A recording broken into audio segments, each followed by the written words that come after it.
আসসালামু আলাইকুম ওয়া রাহমাতুল্লাহ। আলহামদুলিল্লাহ ওয়াসসালাতু ওয়াসসালামু আলা সাইয়্যিদিল মুরসালিন ওয়া আলা আলিহি ওয়া আসহাবিহি আজমাইন। প্রিয় ভাইরা, ইসলামের মূল দাওয়াতটা কি ছিল?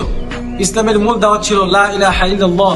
রাসূল সাল্লাল্লাহু আলাইহি সাল্লাম নবুয়ত পাওয়ার পর মক্কায় 13টি বছর শুধু শিরকের বিরুদ্ধে কথা বলেছেন। সকল ধরনের তন্ত্র মন্ত্র যত নিয়ম থাকুক না কেন, সকল নিয়মকে তিনি পরিহার করে এক আল্লাহ দাসত্ব এবং গোলামীর দিকে তিনি মানুষকে আহ্বান করেছিলেন।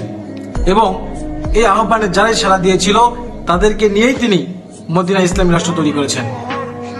আজ